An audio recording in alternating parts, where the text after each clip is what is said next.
भाभी, मैं जंगल से लकड़ी लेकर आता हूँ। लक्ष्मण, शीघ्र वापस आना। सीता ने एक दुःस्वप्न देखा है। कैसा स्वप्न भाभी? यही कि भरत दुखी है। उसे काहे का दुख? उसका तो अब तक राज अभिषेक हो गया होगा, राजा बनकर आनंद से रह रहा होगा। तुम उसे नहीं जानते लक्ष्मण। वो मुझे इतना अधिक स्नेह करता है कि उस पगले ने राज्याभिषेक भी रो रो कर कराया होगा। भैया, आप सबको अपने जैसा सीधा और सरल समझते हैं। भैया, भैया, क्या हुआ लक्ष्मण? आ गया, अपने साथ सेना भी लाया। क्या बात है लक्ष्मण? कौन आ गया? आपका चहेता भरत। क्या भरत आया है? कहाँ है? अयोध्या का राजा भरत अपनी चतुरंगी सेना के साथ चित्रकूट आ रहा है। इसका अर्थ है वो अपनी पूरी शक्ति के साथ आक्रमण करने आ रहा है। आक्रमण? किस पर? आप पर। और किस पर? राज्य पाकर उससे राज का मत संभाला नहीं किया। उसने सोचा होगा इस समय दोनों भाई वन में निस्सहाय अवस्था में अकेले, दोनों को समाप्त कर अपना राज निष्कंटक कर लूं। उसे नहीं पता था कि अभी तक लक्ष्मण जीवित है।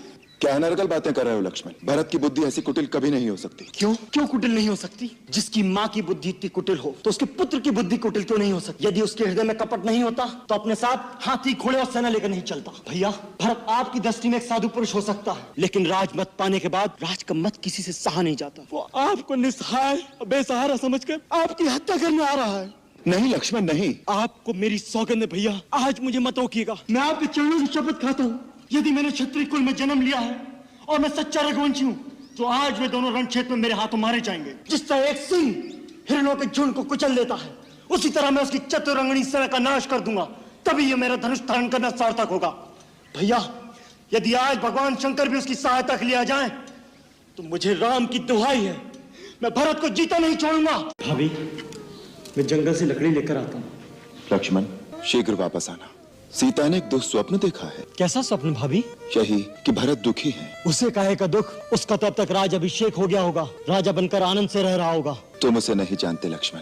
वो मुझे इतना अधिक स्नेह करता है कि उस पगले ने राज्याभिषेक भी रो रो कर कराया होगा। भैया, आप सबको अपने जैसा सीधा और सरल समझते हैं। भैया, भैया, क्या हुआ लक्ष्मण? आ गया, अपने साथ सेना भी लाया। क्या बात है लक्ष्मण? कौन आ गया? आपका चहेता भरत। क्या भरत आया है? कहाँ है? अयोध्या का राजा भरत अपनी चतुरंगी सेना के साथ चित्रकूट आ रहा है। इसका अर्थ है वो अपनी पूरी शक्ति के साथ आक्रमण करने आ रहा है। आक्रमण? किस पर? आप पर। और किस पर? राज्य पाकर उससे राज का मत संभाला नहीं किया। उसने सोचा होगा इस समय दोनों भाई वन में निस्सहाय अवस्था में अकेले, दोनों को समाप्त कर अपना राज निष्कंटक कर लूं। उसे नहीं पता था कि अभी तक लक्ष्मण जीवित है। क्या अनर्गल बातें कर रहे हो लक्ष्मण? भरत की बुद्धि ऐसी कुटिल कभी नहीं हो सकती। क्यों? क्यों कुटिल नहीं हो सकती? जिसकी माँ की बुद्धि इतनी कुटिल हो तो उसके पुत्र की बुद्धि कुटिल क्यों नहीं हो सकती?